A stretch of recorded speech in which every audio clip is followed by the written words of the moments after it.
días y agradeceros que os hayáis conectado a este webinar. Creo que todavía faltan algunos que se apuntarán a lo largo del webinar, pero me parece que es oportuno que empecemos en tiempo, así somos ejecutivos como en los anteriores y lo hacemos en la hora que teníamos previsto. Bueno, pues nada, lo primero es, como digo, daros las gracias por conectaros y interesaros en este tipo en este ciclo de webinar. Este sería el tercero de los 4 que teníamos programados. En el primero, recordar que vimos lo que era la convocatoria de zona de bajas emisiones y contamos con la participación de Don Cicleto. En el segundo estuvimos analizando la convocatoria de Agenda Urbana Española y contamos con la colaboración de Manuel Calvo. Y ahora, en los 2 que nos quedan, queríamos centrarnos en la convocatoria de DUS 5000, que aunque está limitado a una serie de entidades locales por temas de población, sí que es cierto que abarca una cantidad de proyectos y que podría encajar en otras convocatorias similares. Así que tampoco, no queremos cerrarlo únicamente a los municipios de menos de 5.000 habitantes, inquietud por conocer aplicaciones, sistemas de movilidad que puedan ser pues, interesantes para vuestra localidad. Como hemos venido haciendo en estos webinars, la forma que tenemos de organizarlo, a ver, dame un segundito que voy a ver si puedo pasar la diapositiva, así.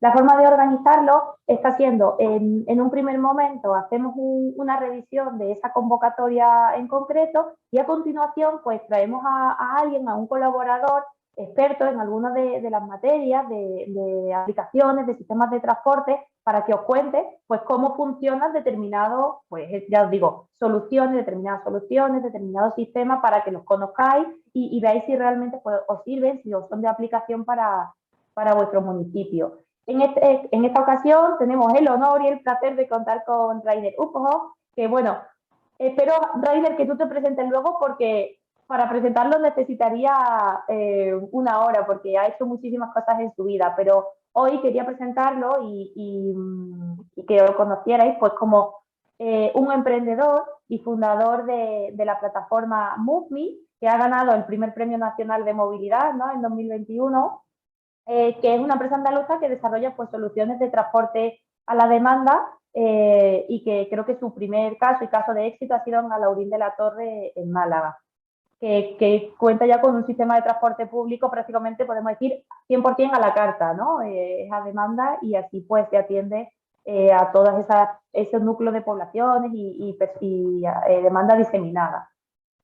Además, él es presidente de la asociación o de la Alianza AMSIR, que es la Alianza por la Movilidad Sostenible e Innovación Rural, de la que yo también participo como vocal en la Junta Directiva y que desde la que queremos pues, darle un impulso a todas las localidades rurales, ya que los dos vivimos en zonas rurales y nos encanta. Rainer, si quieres saludar, aunque luego te daré todo eso, pero si quieres saludar. Bueno, buenos días y encantado de estar aquí con vosotros y, como dice Cinta, luego ya hablaremos. Gracias. Bueno, pues empezamos, si os parece, analizando la convocatoria de la DUS 5000.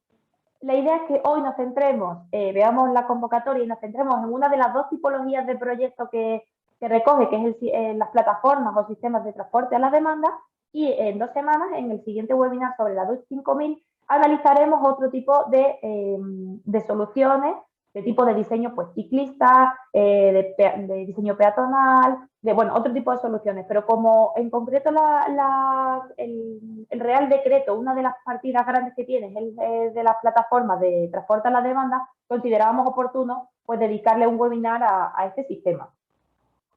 Bueno, el programa DUS 5000 va a estar gestionado por el IDAE, por el Instituto para la Diversificación y Ahorro de la Energía, mediante la concesión directa de las ayudas a las entidades beneficiarias, ¿vale? A las entidades locales beneficiarias. ¿Esto qué significa? Pues que si ya habéis solicitado, habéis trabajado con el IDAE, vais a ver que el formato de presentación y la forma de trabajar es muy similar.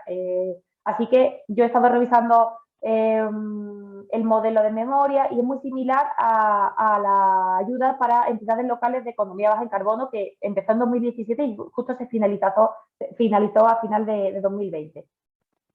Pero, claro, tiene sus particularidades. ¿Cuáles son en este caso? En primer lugar, los beneficiarios. Ahora los beneficiarios son aquellos municipios, los que se conocen como municipios de reto demográfico, que son todos aquellos municipios de hasta 5.000 habitantes o municipios no urbanos de hasta 20.000 habitantes, siempre que todos sus núcleos de población sean inferiores a 5.000. ¿Vale? Ocurre en muchas zonas de España que tenemos municipios con una población diseminada en varios núcleos. Pues si la suma de todos es inferior a 20.000 y cada uno de ellos tiene menos de 5.000, entraría también dentro de esta convocatoria, serían beneficiarios.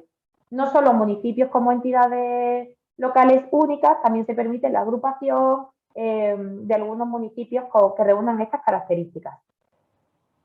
¿Cuántos municipios hay de este tipo? Bueno, pues el 85% de los municipios españoles son municipios de menos de 5.000 habitantes. Así que yo creo que es una oportunidad única que habría que aprovechar para desarrollar proyectos de calidad, de movilidad, para mejorar nuestra comarca y la zona en la que vivimos. ¿Cómo sabemos si podemos ser beneficiarios de esta ayuda? Bueno, se ha publicado, que yo tengo aquí el enlace al Excel, pero aquí para que lo tengáis disponible, se ha publicado un documento con todos los municipios que podrían ser beneficiarios de esta ayuda. Así que si entráis y queréis saberlo, aunque lo sabréis, pero si queréis comprobarlo, pues podéis acceder a esa lista y comprobar que cumplís con los requisitos. Que no aparecéis en la lista, podéis hacer la consulta al IDAE, porque sí, puede que se haya quedado algún municipio afuera y están abiertos a que se le pueda hacer la propuesta. Así que si cumplís los requisitos de población, pero no aparecéis en la lista, os invito a que hagáis el contacto.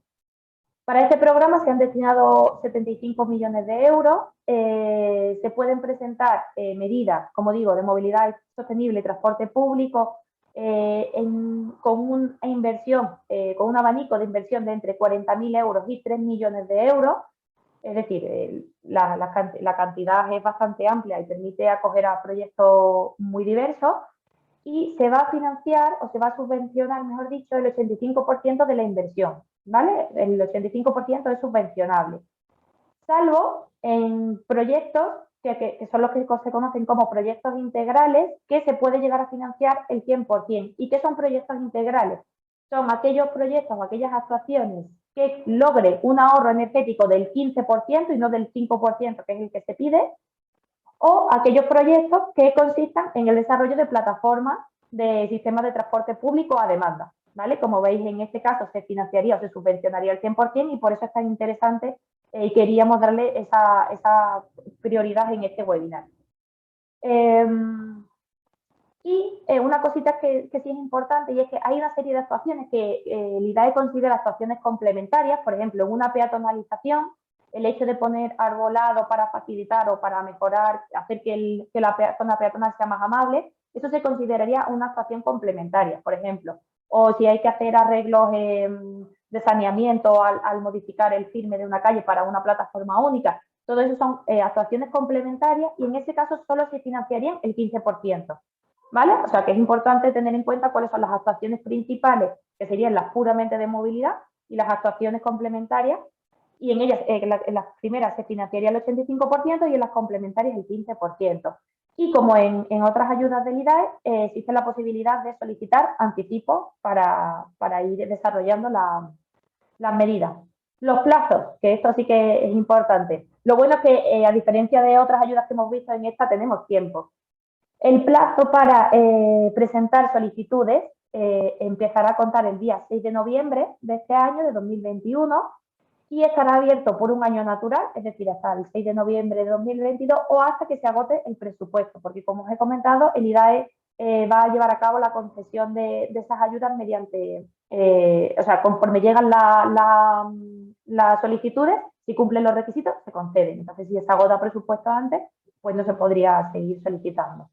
Y el plazo para llevar a cabo la propuesta o la actuación, en caso de que no la aprueben, sería de 24 meses desde la notificación. Lo que sí dan son un plazo de 2 meses para la justificación documental y el pago de de la subvención o como máximo hasta el 30 de noviembre de 2025. ¿Vale? Estos son los plazos que siempre es bueno tenerlos en mente, sobre todo de cara a la presentación de las propuestas. En este caso, por el hecho de ser municipios pequeños, no es obligatorio que las actuaciones cuelguen o vengan derivadas de un plan de movilidad o un plan director de movilidad. Es decir, el municipio no necesita tener un PBU, lo tiene siempre es mejor, pero no es necesario. Y si lo tiene, pero la medida que quiere presentar no cuelga de ese PMUD, no pasa nada, se puede presentar. Pero lo que sí piden es un estudio energético y de ahorro de emisiones que sea bastante detallado y particularizado y que demuestre que se produce un cambio, que se va a producir un cambio modal real, que se va a producir una reducción de emisiones y que estas se cuantifiquen y un ahorro energético y que estas se cuantifiquen. ¿Por qué digo que esta parte es importante? Porque si leéis el Real Decreto vais a daros cuenta que se pide que el municipio aporte una serie de mediciones reales y estadísticas concretas. Y para eso es muy importante, por la experiencia en otras ayudas que hemos gestionado, que al menos se hagan, si es necesario, pues algunos trabajos de campo para poder cuantificar, oye, pues si se hace, por ejemplo, esta medida de peatonalización, cuántos coches van a dejar de pasar y cuánto se va a dejar de contaminar. Entonces sí que os digo que si no es necesario el plan de movilidad, sí que al estudio de emisiones le dediquéis recursos o tiempo, que también es un recurso fundamental para hacerlo bien, porque es de ahí de donde van a salir las cifras para calcular ese ahorro energético mínimo y si ese estudio no es válido, no lo dan por válido, no darían por válida la actuación.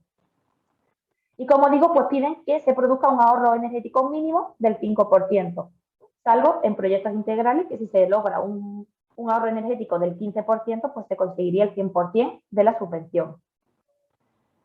¿Qué documentación se pide para presentar esta convocatoria? Pues se pide la memoria, que yo ya tengo aquí descargado y vinculado, os mandaré esta presentación, el modelo para la medida número 5 de movilidad sostenible, el estudio de emisiones y energía, como os comento, y planos que expliquen la situación de partida y la situación tras la reforma, siempre que para la medida en concreta pues se requiera ese tipo de plano. Y luego hay una documentación que se pide a posteriori, una vez que se aprueba, que es la memoria justificativa, la autorización o el acta de puesta en servicio del sistema. Por ejemplo, un sistema de transporte a la demanda, pues el acta de la puesta en servicio de este sistema y bueno, la justificación de que se está consiguiendo ese ahorro energético. Hay 5 tipos de medidas de actuaciones subvencionables. Nosotros nos vamos a centrar en la 5, que es la de movilidad sostenible, aunque bueno, entiendo que cada municipio pues tendrá también otros proyectos que pueden encajarlo en otras medidas. ¿Y qué se recoge en esta medida de movilidad sostenible? ¿Qué se puede hacer? Bueno, se recoge un listado de medidas que es orientativo, no es limitativo, es decir, se pueden proponer actuaciones similares que, aunque no vengan detalladas, pero se justifique ese cambio modal y ese ahorro en emisiones. Y os las voy a hacer un repaso así brevemente por encima para que tengáis en la cabeza qué tipo de actuaciones se llevan a cabo, aunque como digo, hoy veremos la de transporte a la demanda y la semana que viene veremos las demás. En primer lugar, actuaciones de promoción de la movilidad peatonal, desde peatonalizaciones de centros históricos, de zonas comerciales, restricciones al tráfico en algunas áreas, eliminación de barreras arquitectónicas para los peatones, mejora de la accesibilidad. Por supuesto, todo lo que tenga que ver con movilidad ciclista para movilidad obligada, es decir, para no con fines turísticos o deportivos, sino para la movilidad como pues la movilidad diaria para ir al trabajo, para hacer gestiones, para ir al médico. Y ahí que se agruparían una serie de medidas como el diseño de los itinerarios, convertir las calles en calles ciclables mediante la limitación de la velocidad, mediante la señalización, creación de carriles bici como tal segregados, no incorporados en la vía, la creación de aparcamientos seguros para bicicletas, especialmente en colegios y edificios públicos, la adecuación de las ordenanzas municipales para acoger a la bicicleta como un vehículo más en el tráfico y en la movilidad, la formación para la convivencia del tráfico de la bicicleta con el tráfico motorizado y el peatón, todo lo que son desarrollos de sistemas de bicicleta pública, anclaje, sistema informático, las bicicletas, todo lo que supone un sistema de bicicleta pública siempre que la puesta en marcha la lleve el ayuntamiento, y sistemas de recuento, monitoreo digitales para el uso de los carriles bici. Todo el tema de los caminos escolares seguros, ¿vale? Esto sería una pata también de la movilidad peatonal, ¿no? Toda la promoción de la movilidad hacia el colegio, hacia los institutos, bien mediante a pie o bien mediante bicicleta. Temas de aparcamientos disuasorios o aparcamientos de integración, ¿no? Aquellos aparcamientos que se hacen en el entorno del municipio o de la zona principal para llevar a las personas caminando al centro y eliminar ese tráfico de agitación dentro de los municipios, establecimiento de zonas de aparcamiento regulados, zona azul, zona verde, zona naranja, todo lo que conocemos, y regulación de la carga y la descarga. Todo lo que tenga que ver con transporte público, como implantación de lanzaderas a zonas de polígonos, de áreas de actividad, información dinámica en paradas para digitalizar y modernizar el sistema de transporte, la inclusión de vehículos eléctricos en el transporte público y, por supuesto, la implementación de sistemas de transporte público a demanda. La creación de plataformas para la promoción del uso de coche compartido también sería una de las actuaciones que se recogen en esta convocatoria y que se podrían solicitar.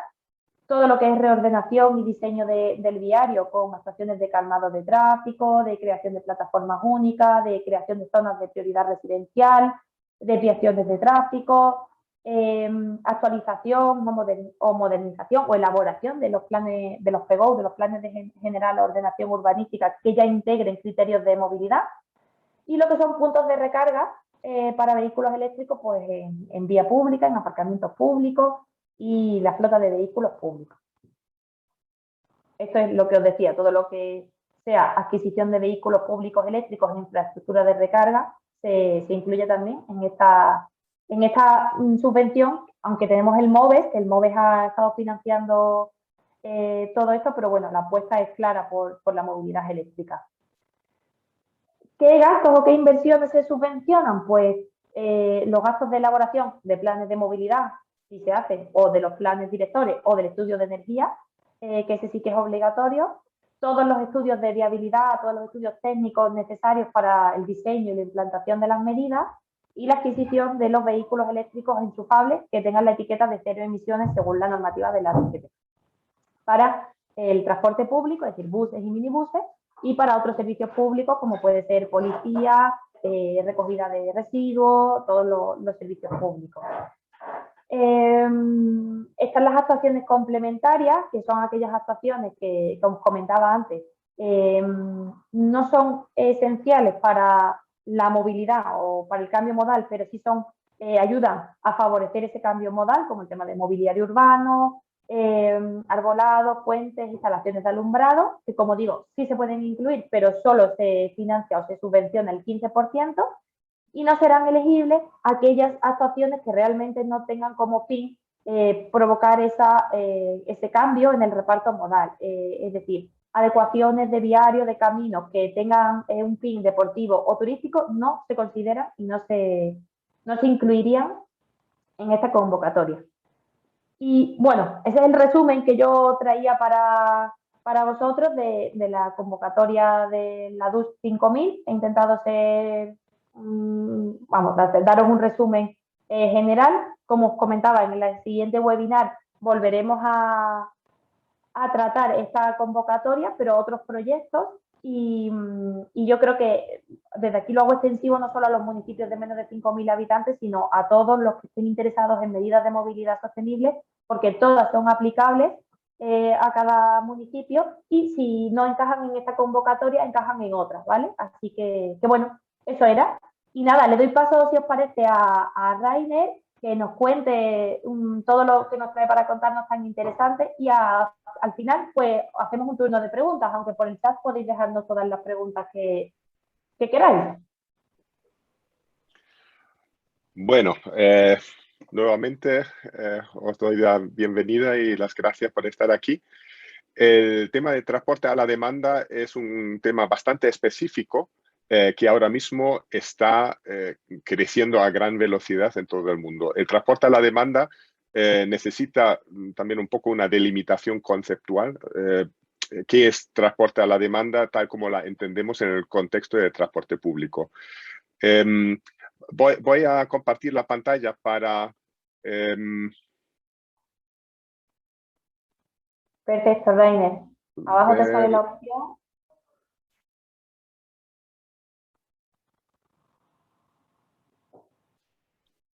ah,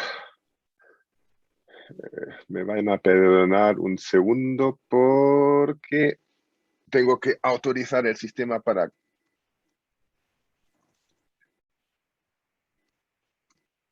No sé qué actualización habrá habido en el sistema que de pronto tengo que volver a... le pido disculpas, me obliga a salir y volver a abrir, así que nos vemos en un segundo. Vale, Rainer, no te preocupes. No te preocupes, sal y vuelve a acceder. Si los demás, o sea, si los asistentes tenéis alguna duda de la parte que hemos visto, si queréis podemos verla ahora y si no, pues le damos unos minutitos a Rainer, si nos importa.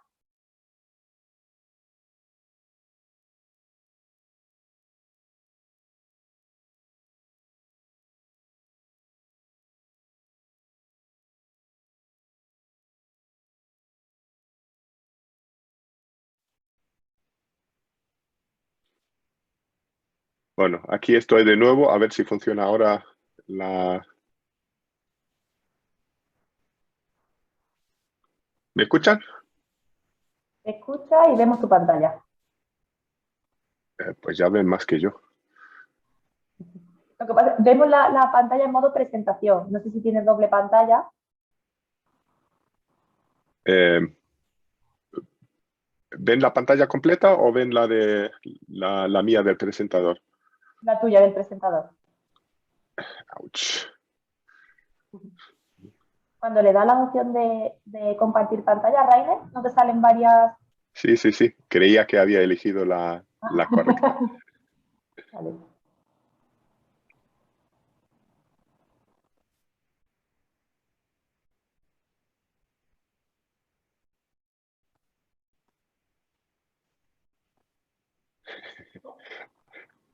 Después de 100 videoconferencias y 100 presentaciones de PowerPoint por Zoom, parezco un novato. No sé qué está pasando hoy.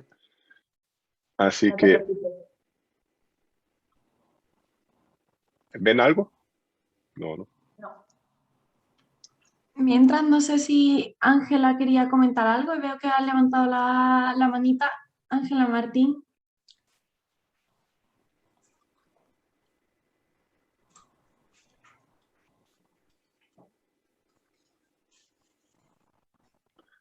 Hola.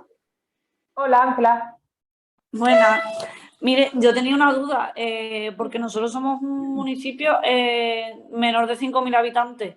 Entonces, si no optamos por la parte de 100% subvencionable, no sería imposible. ¿Qué tipo de medidas podríamos meter para solicitar el 100%?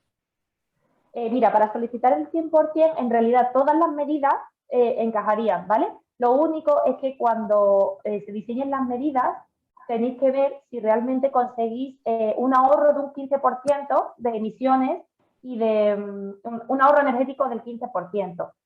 Vale. Solo en ese caso, si la medida consigue el 15% de ahorro, se podría hacer lo que se considera como una actuación integral y conseguiría el 100% de la subvención. En caso de que sea entre el 5, o sea, sea entre el 5 y el 15, sería el 85%. Vale. Vale. Y eso sería, estaría incluido en lo del 15% en la memoria esta evaluable que haría el técnico, ¿no? En la memoria, ellos dan una... Exactamente, mira, el 15% tiene que aparecer principalmente en el estudio energético que hagáis. ¿Vale? Vale. Por ejemplo, si vais a hacer una peatonalización, tendréis el diseño de la zona que se va a peatonalizar y cómo se va a llevar a cabo y tendréis que calcular pues, cuántos coches van a dejar de pasar, cuántos pasan ahora y cuántos van a dejar de pasar y ver qué ahorro de emisiones se va a conseguir. Vale. Ese ahorro de emisiones os va a salir los cálculos de una cantidad. ¿Qué es el 15%? Pues tenéis vuestro informe y además en la memoria descriptiva, que es la que tiene que preparar el técnico y que el IDAE da la plantilla, Yo si queréis os la paso cuando pasemos el email con el vídeo este. Sí, por favor. Ahí tiene que quedar reflejado, de hecho os lo piden. Hay un apartado que pide que expliques cómo se ha calculado ese ahorro energético que se tira del estudio energético, vaya. Vale. ¿Vale? Bueno, yo lo he hecho de 1000 formas. Siempre sale la misma pantalla a compartir, así que Así me la vemos rindo. bien, Rainer. La están viendo, ¿no? La de, aunque sea la del presentador. Bien, entonces el transporte a la demanda, para delimitarlo un poco, estamos entendiendo el transporte a la demanda, por un lado, colectivo. Es decir, no estamos hablando de un Uber, no estamos hablando de un taxi, no estamos hablando de un servicio puerta a puerta, sino estamos hablando de un servicio compartido en el que pasajeros que tienen un destino similar y un origen similar, pues se van combinando en el mismo viaje por un algoritmo digital, que es el segundo elemento que es importante en ese contexto, que estamos hablando siempre de transporte a la demanda de nueva generación. No estamos hablando de taxis subvencionados, de sistemas pues, que llevan existiendo, diría, décadas, en las que se llama el día anterior y te pasan a recoger el día siguiente, sino un sistema que en principio está plenamente digitalizado desde la aplicación que vemos ahí en la pantalla hasta el sistema que da indicaciones al conductor sobre cuál es el siguiente trayecto que tiene que realizar para recoger o para permitir la bajada de un pasajero.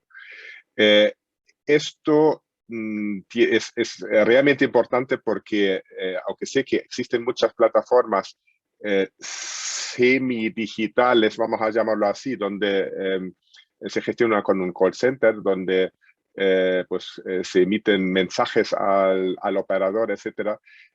Lo que son las plataformas 100% digitales tienen muchas ventajas.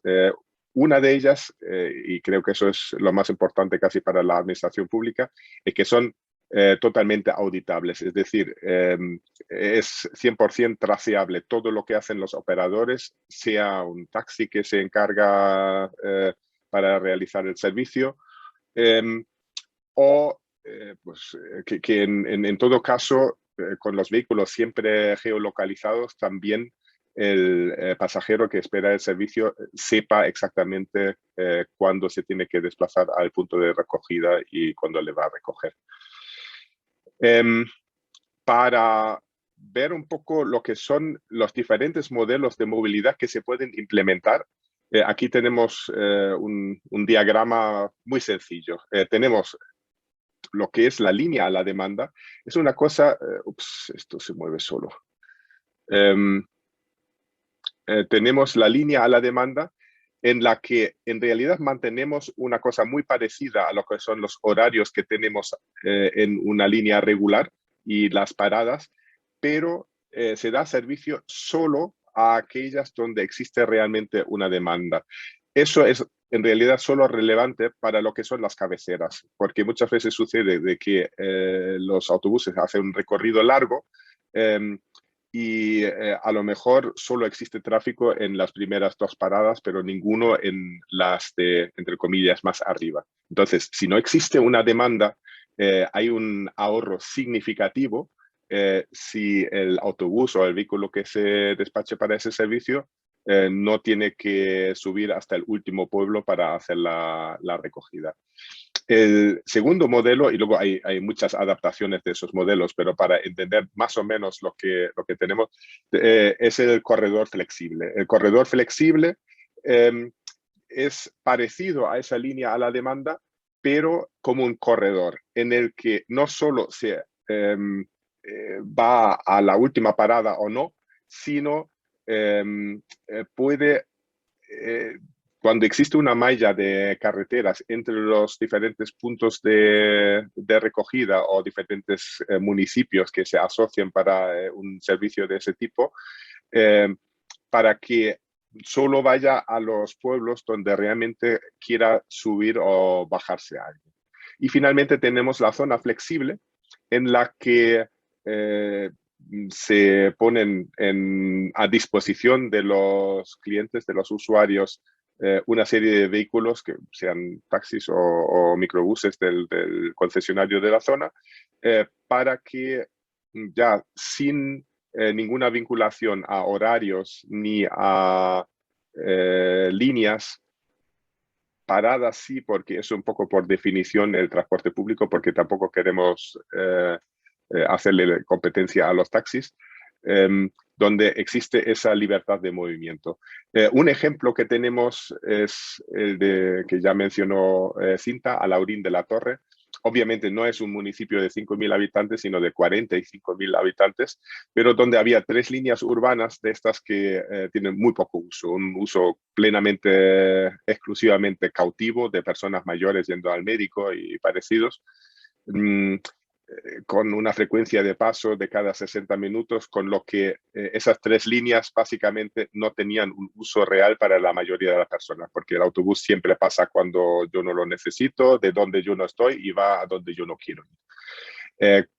Se determinó que en lugar de usar esos 3 vehículos para esas 3 líneas, crear una única zona de movilidad a la demanda libre, con 2 vehículos, es decir, hay un ahorro de un vehículo, pero al mismo tiempo una significativa mejora del servicio para los ciudadanos, porque ahora pueden pedir a través de la APP o el call center, si no tienen una APP, pero los usuarios suelen darse cuenta con rapidez de que es mucho más conveniente hacerlo a través del teléfono móvil, pues pueden irse de cualquier sitio a cualquier otro sitio del municipio.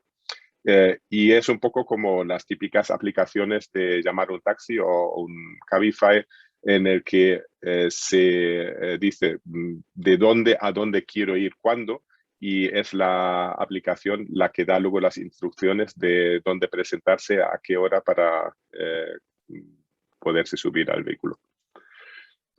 Es simplemente para visualizar lo que son los elementos principales de ese sistema, al menos los que se ven. A la izquierda es la aplicación del cliente, del usuario del sistema, y a la derecha la tablet, que también puede ser un teléfono móvil, del conductor, a través del que por un lado le van indicando las recogidas y las bajadas, y el navegador que le va llevando a esos puntos. Por supuesto, existen más elementos que ya, si alguien está interesado, pues lo podemos ver con más detalle, como es el panel de control, etc. Simplemente ahora, para ver los posibles usos o los que son usos típicos del transporte a la demanda digitalizado, tenemos, por supuesto, la última milla metropolitana. En los municipios de menos de 5.000 habitantes, donde todo se hace andando, pues a lo mejor no es una cosa tan importante, pero sí, tal vez donde exista una estación de autobuses, una parada de autobús un poco alejada de ciertos núcleos de la población, pues podría ser interesante también esa última milla metropolitana.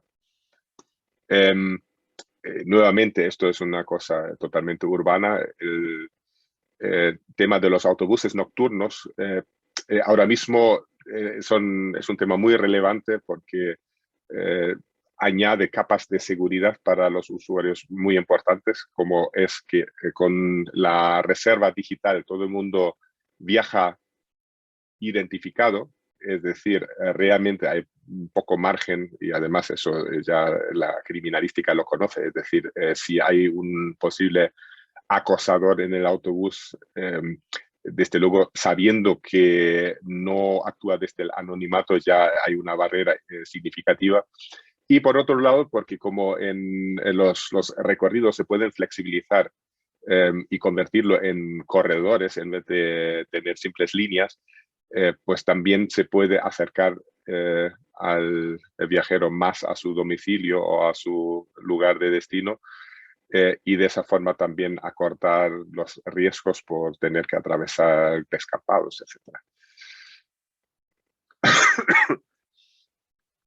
Otro tema es pues, rediseñar el transporte público donde sea más difícil el acceso por el tipo de calles donde no entran los autobuses grandes, el transporte corporativo, el acceso a los polígonos industriales, donde muchas veces la dificultad es que los clientes no encuentran aparcamiento porque ya está todo lleno de coches de los empleados. Entonces, eso es un caso típico donde se debe plantear un transporte de empleados donde muchas veces se ofrece precisamente el transporte a la demanda para que de una forma flexible se puedan recoger los trabajadores de puntos próximos a sus domicilios.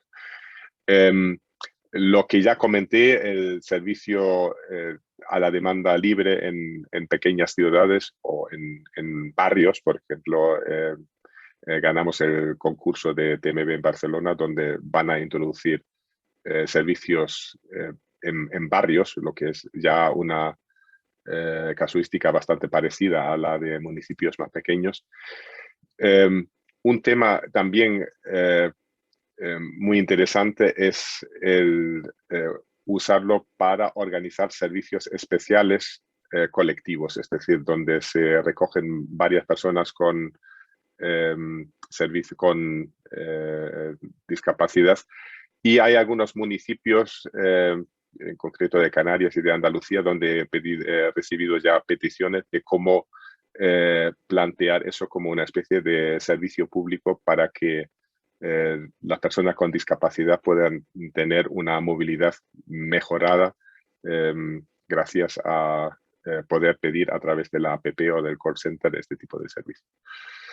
Y eso ya es más parecido a lo que puede hacer un servicio a un municipio de menos de 5.000 habitantes, lo que, ya que la milla no es suficiente, pues ahí podríamos hablar de la última legua rural, como podría ser, a veces la estación de tren está a kilómetros del núcleo de población y organizar ahí una integración mejor de lo que puede ser el servicio de tren con el núcleo de población a través de, por ejemplo, el sistema colectivo de taxi organizado a través de la plataforma de movilidad a la demanda. Yo no sé si se transmite bien el vídeo, tengo un pequeño vídeo que tiene su parte promocional porque lo usamos en ferias, congresos, etcétera, pero yo creo que visualiza bastante bien lo que son las cosas que se pueden hacer con un transporte a la demanda moderno. Y de todas formas, como a veces no se transmite bien el vídeo a través de Zoom, si no se ve bien, pues me avisan, por favor.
Bueno, queda simplemente ver cómo podemos implementar esto en un entorno de municipios pequeños. Eso, desde luego, tiene sus retos, porque obviamente la competencia de lo que son servicios interurbanos suele estar en la comunidad autónoma. En el caso de municipios de menos de 5.000 habitantes, raras veces o nunca existe un servicio de transporte público urbano. Pero hay perspectiva, hay soluciones. De hecho, estamos trabajando con varios municipios a nivel de agrupaciones, de mancomunidades, de comarcas, donde, por supuesto, hay que mirar primero el encaje jurídico.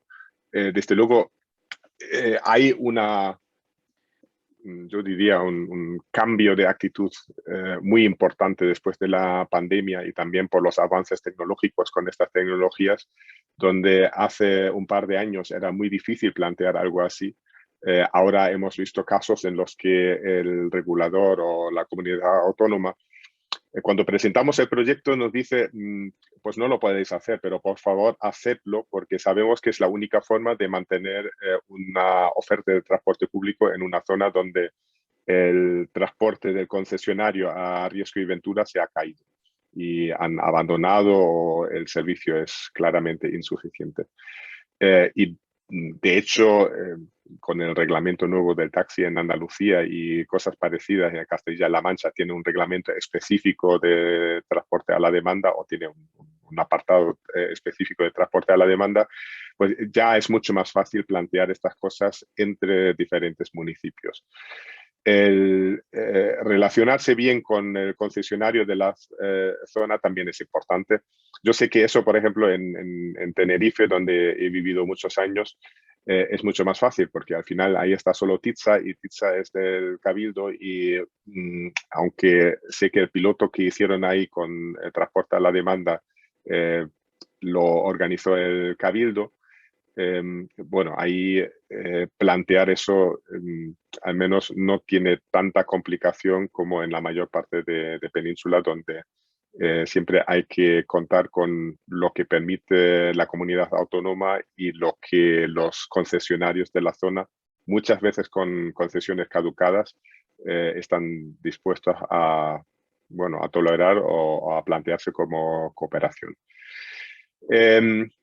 Los taxistas rurales son un poco, podrían ser buenos aliados. Mi experiencia muestra que no es tan fácil. Desde luego, el taxi a la demanda, como lo llaman así un poco con duplicidad de concepto en Andalucía, no es otra cosa que un taxi subvencionado. No responde al concepto que estamos planteando aquí de transporte digitalizado y en tiempo real y auditable. El problema con los taxistas suele ser que, por un lado, no se puede crear con ellos un producto homogéneo en el que realmente se dice, no existen empresas de taxi en España, no existe la posibilidad de decir, quiero que pongas aquí 3 Vito negras y que los conductores lleven corbata roja. Eso es imposible. Además, los taxistas, sobre todo los rurales, ahora mismo no viven tan mal como hace algún tiempo, porque con el colapso del transporte público, hace muchísimos viajes, llámese pirateo o no, pero el caso es que la voluntad de colaborar depende mucho de cada persona, de cada taxista y no habría que ver exactamente cómo motivar a los taxistas para que no cancelen de pronto un viaje porque les ha salido un viaje de 150 kilómetros al aeropuerto. Y otro tema es el vehículo adecuado, porque cuando estamos en zonas rurales con desplazamientos a veces relativamente largos entre municipios, pues simplemente un turismo tipo taxi, sobre todo cuando estamos con una población mayor, no es adecuado.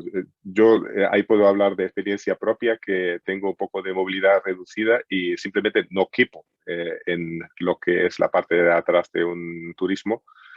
Y eso es algo que pasa a muchas personas mayores. Entonces, cuando se trata de un servicio público, pues tiene que ser vehículos ya de una cierta altura, una cierta facilidad para subir y bajar, para idealmente no tener que pasar un pasajero por encima de otro para subir o bajar, tener una subida accesible también en sitios que no están especialmente habilitados como paradas, y sin olvidarnos de los pasajeros que necesitan espacio para silla de ruedas o un andador, etc.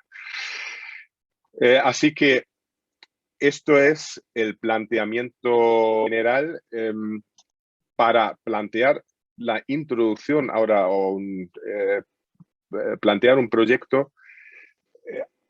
Pues hay que empezar siempre con un análisis, hay que conocer la zona, hay que hacer no simplemente un PMUS, un plan de movilidad urbana sostenible, sino introducir también el elemento muy específico de la movilidad a la demanda. Y la implementación pues tiene unos pasos en los que nosotros empezamos pues eso, por concebir lo que se quiera hacer, ver realmente las necesidades de movilidad específicas que hay en una zona. En el caso de Cuenca, por ejemplo, hemos rediseñado una zona completa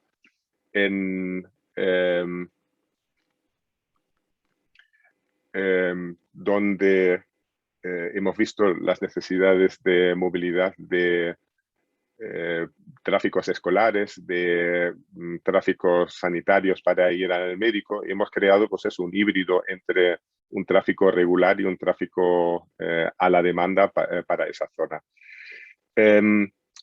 Todo eso pues, tiene su proceso, tiene su tecnología, tiene su necesidad de su estructura de gestión que es necesaria para la puesta en marcha y para la operación continuada.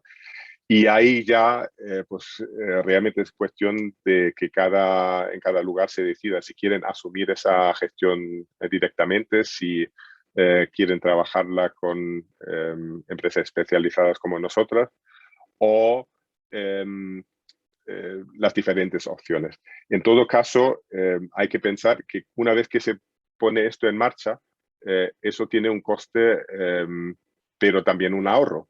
El ahorro es que a la demanda solo se mueve cuando existe demanda. Pero existe, pues, por supuesto, lo que es el coste de la tecnología y el coste de la gestión, que incluye pues, también mantener un call center, ya llámese como sea, porque a veces es simplemente el teléfono móvil del taxista, pero hay que organizarlo y hay que tenerlo en cuenta. Así que ahí espero que les haya podido transmitir más o menos una idea de lo que significa el transporte a la demanda, cómo se podría aplicar a las zonas de municipios de menos de 5.000 habitantes, sean metropolitanos o rurales. Y obviamente me pongo a vuestra disposición para el diálogo, para pedir más información o para también ver casos concretos y ver hasta qué punto podría ser viable y compartir también la experiencia que tenemos en el tema. Muchísimas gracias, Rainer. La verdad es que es muy interesante porque sí que es cierto que este sistema de transporte a la demanda o este servicio a las personas que vivimos en zonas rurales como que viene a darnos una solución, ¿no? a un transporte que no existe. Y bueno, yo he participado en algunos planes de movilidad de zonas rurales, de municipios pequeños, y una cosa que siempre me llama la atención es que el índice de motorización en pueblos pequeños es mucho más elevado que en ciudades, aunque parece contradictorio, pero no lo es. Es decir, el número de coches por habitantes es mayor porque somos cautivos o cautivas, ¿no? del coche porque no tenemos una alternativa. Y especialmente en estas zonas, pues donde la población mayor o a partir de una edad pues ya es considerable, le estamos dando la posibilidad de poder ir al hospital, ir a hacer la compra, bueno, ir a salir a divertirse, a cualquier alternativa, sin necesidad de tener que acarrear una persona un coche. Así que yo creo que es una solución bastante interesante. Mira, ha habido alguna pregunta en el chat, ¿vale? Si te parece, yo por completar, Ángela María, que preguntabas antes el tema de lo del porcentaje de subvención, sí que hay una cosa que se me ha ocurrido después y quería aclararte, y es que una de las actuaciones que también, o uno de los gastos que también se consideran subvencionables, te lo digo por si eres de un municipio pequeño, de un ayuntamiento pequeño, es todo el tema de la elaboración del estudio energético, la preparación de la memoria, ¿vale? O sea que si tenéis capacidad y lo podéis hacer vosotros, estupendo. Si no lo tenéis también, lo podéis externalizar y sería subvencionable, ¿vale? Aparece dentro, en el artículo 10 del Real Decreto, aparece como uno de los gastos subvencionables. Eso para que lo tengáis en cuenta porque bueno, en realidad creo que marca la diferencia, sobre todo eso, en los ayuntamientos pequeños, que a lo mejor pues hacer esa inversión para el estudio es una limitación. Y después había una compañera, Elena, que nos preguntaba si en el caso del transporte a la demanda se incluyen como subvencionables lo que son gastos recurrentes, es decir, todo el tema de, entiendo que la contratación del transportista que preste el servicio, todo eso.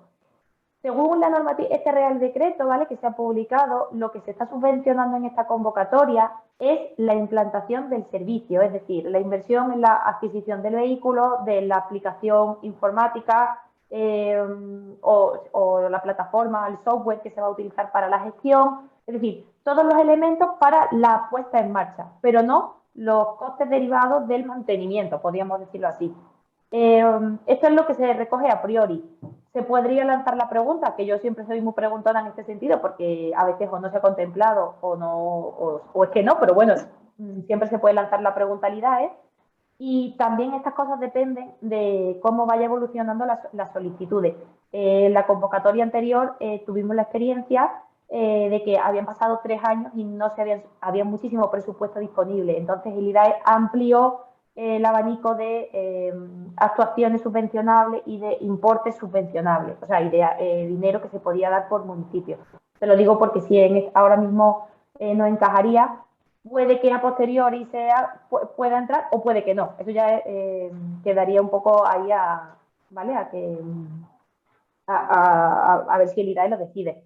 Otro gasto que sí que se consideraría para la implantación, como comentaba Rainer, pues ese estudio previo y específico de realmente qué tipo de transporte necesita mi comarca, mi zona, y ese diseño, ¿no?, de cómo se debe realizar, cuántos vehículos necesito, de dónde a dónde, en qué horario.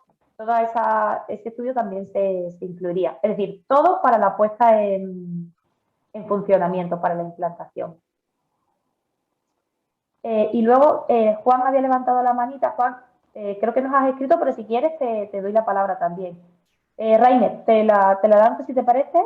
Dice, me surge la duda en el transporte a la demanda si es viable económicamente en las zonas rurales un servicio público de este tipo.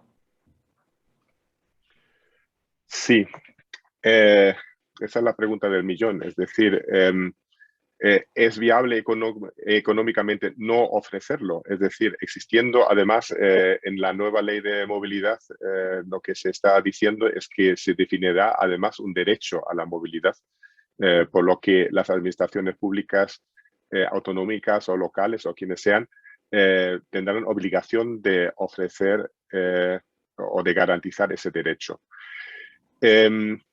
Cuando existe un servicio, desde luego, en general suele ser económicamente viable porque casi por definición se produce un ahorro frente a lo que es, como lo llaman en la jerga de los operadores de autobuses, en vez de pasear hierro vacío. Yo he visto muchas estadísticas últimamente, he visto líneas de autobús con una media de 0,5 pasajeros por expedición. Cuando se dan casos así, por supuesto, es que cae por su propio peso un sistema a la demanda. Cuando se quiere crear un sistema nuevo, claro, ahí ya es una decisión política y la rentabilidad, el sistema difícilmente se va a sostener por los ingresos comerciales. Yo creo que en eso hay que ser absolutamente realista, que aunque todavía me encuentro en alguna administración autonómica que piensan que con un nuevo mapa concesional van a poder mantener el sistema de riesgo y ventura en las zonas rurales. No conozco ningún alcalde de zonas rurales ni ningún empresario de autobuses que conoce la realidad del tráfico que afirma eso. Y además los hechos lo demuestran, o sea, los abandonos, las reducciones de servicio. Y yo creo que estamos en una emergencia de movilidad en la que muchas zonas han perdido hasta los servicios más esenciales. Algunas veces se ha reducido a básicamente tener un servicio diario de ida y vuelta que coincide, por ejemplo, con el horario escolar, que luego si alguien quiere usarlo para ir al médico, en las comunidades autónomas donde se ha abierto el escolar al transporte público, cosa que tarde o temprano sucederá en todas, porque no tiene sentido tener un doble servicio. Pero muchas veces pues, la pobre persona mayor pues, se tiene que levantar a las 7 de la mañana para una cita de las 11 y luego esperar hasta las 2 de la tarde para volver a su pueblo. En lo que desarrollamos, por ejemplo, para la serranía norte de Cuenca, donde la densidad de población es bajísima, donde hasta las cabeceras de comarca no pasan de 800 habitantes, es un servicio que sin duda no puede funcionar sin financiación pública, pero esa financiación pública con este sistema creado, por un lado, teniendo en cuenta lo que son las necesidades reales de movilidad de las personas y el uso máximo de los recursos disponibles, sean taxis, furgonetas, microbuses, gestionados de una forma muy eficiente a través de la tecnología digital, reduce al mínimo lo que es la necesidad de financiación. Sería muchísimo más caro simplemente mantener un servicio regular que además no se está manteniendo porque no es viable. Gracias, Rainer. Creo que le vamos a dar la palabra a Juan, por si quiere, bueno, por si quiere responder. Antes sí. Hola, buenas tardes. Felicidades a los dos y muchísimas gracias por la conferencia, por la charla que habéis dado. Me parece súper interesante. Y Rainer, bueno, lo has acabado de explicar lo que te iba a preguntar, pero el caso que a mí me interesaba, que estaba muy pendiente de poder entender, es porque en la Sierra de Huelva, donde trabajo, tenemos precisamente ese caso de ejemplo que comentaba de transporte público 0,5. Entonces, obviamente el sistema actual que tenemos es totalmente inviable económicamente y efectivamente, por lo que me comentas, con el caso de Cuenca, tendríamos una situación similar por la baja densidad de población que tenemos aquí en la sierra, con lo cual los costes de este servicio de transporte sería inferior al actual, que además el actual está hecho con un sistema totalmente inservible. No llega siquiera a poder ofrecer al usuario un transporte de ida y vuelta. La mayoría de los recorridos es solo de ida, con lo cual lo hace más inviable todavía para cualquier usuario, ¿no? Muchas gracias, Rainer, por la ponencia. Estoy seguro que nos pondremos en contacto en breve para completar alguna propuesta en nuestra realidad rural. Gracias. Pues gracias a ti. Gracias, Juan. No sé si hay alguna pregunta más. ¿Alguna duda? En cualquier caso, os recuerdo que como hemos hecho en otros webinars, os enviaremos un email con el enlace al webinar completo, a la grabación. así como la presentación que hemos utilizado para el análisis de la convocatoria. Y Rainer, si tú quieres facilitar algún tipo de documentación, su presentación o alguna información interesante, pues se la hacemos llegar a todos. Muy bien. Y en todo caso, pues con el nombre que lo tienen ahí en pantalla es fácil encontrarme en LinkedIn o donde me quieran buscar. Yo estaré encantado de responder personalmente a cualquier duda que puedan tener. También ahí detrás de mí ven lo que es el nombre de mi empresa, MoveMe. En moveme.com pueden encontrar algo más de información. Y en el otro lado, el de la plataforma de yoki.com /es, si lo quieren ver en español. Yo creo que con eso realmente os animo a al menos plantearos un transporte a la demanda de nueva generación, porque es algo que después de superar un poco el miedo a que las personas mayores, que ahora mismo son los usuarios típicos del transporte público, donde realmente hay tan poca oferta que solo lo usan los que no tienen más remedio, que se puedan entender bien con una plataforma digital. Y la respuesta es claramente sí. Es decir, las personas mayores se comunican con sus nietos a través de WhatsApp, de Facebook, etcétera. Si se les explica bien, y eso ahí está un poco el utilizar también en Andalucía, por ejemplo, plataformas como Guadalinfo para hacer talleres, para hacer pues eso, también una comunicación adecuada de ese servicio. Además, les encanta. Eso no quita que se mantenga un call center que lo podemos llevar incluso nosotros. Pero el tema es no tener miedo a la digitalización del servicio, porque el poder hacer la petición en ese mismo momento, en tiempo real, ver la confirmación o no, eso también hay que educar a los usuarios. Es decir, pueden darse casos en los que si piden con muy poca anticipación y ya está lleno el vehículo o por la razón que sea, pues pueden recibir lo mismo que el taxi a veces no está disponible, pues puede pasar que el transporte a la demanda no esté disponible. Pero gracias a la app pues pueden tener la confirmación, pueden ver en tiempo real cualquier cambio del horario de recogida, porque siempre puede cambiar un poco dependiendo de los otros pasajeros. Pueden ver en el mapa por dónde va el vehículo. Y de esa forma crear también una vinculación con el transporte público con nuevas generaciones. Eso lo hemos visto en Alhaurín de la Torre, donde antes la media de edad, yo diría que estaba en 75 años, y con la introducción de la aplicación del transporte a la demanda, yo diría que ahora el 80% son personas que están jóvenes y personas que están en edad laboralmente activa, o sea, entre los 10 y los 65 años. Que además les encanta, o sea, lo usan para bajar al pueblo, para tomarse algo, para ir, pues eso, a los lugares de ocio, de compra, de médicos, etcétera.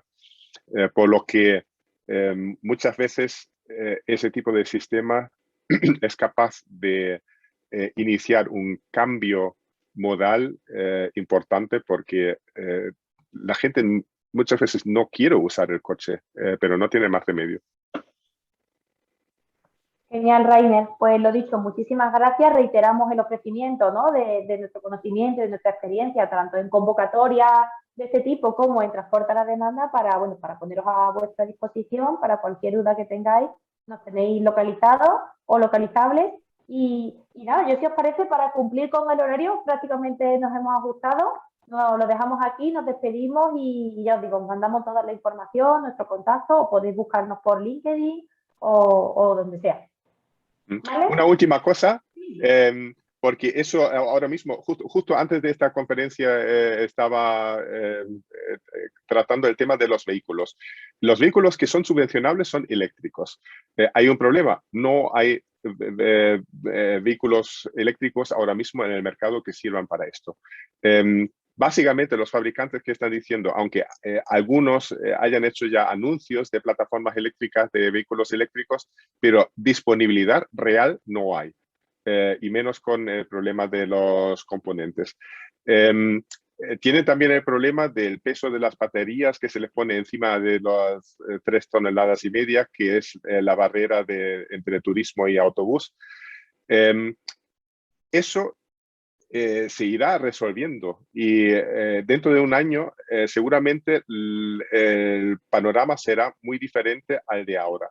De todas formas, como yo entiendo que esos presupuestos o este proyecto tiene una financiación que si se agota, se agotó, lo que estamos haciendo en algunos proyectos es pues ver un poco presupuestos aproximados de lo que sería la adquisición de esos vehículos, pero luego también hay que ver muy bien el encaje jurídico de quién los compra, quién los opera y cómo se vehicula esa cesión, el alquiler o la fórmula que se encuentre de esos vehículos. Hay muchas cosas que se pueden hacer, que se pueden conseguir financiación, pero hay que tener en cuenta muchas variables. Genial, Rainer, pues muchísimas gracias por el último apunte. Y nada, gracias a todos y todas los que os habéis conectado, que esperemos que os haya sido resultado amena y esta intervención es interesante.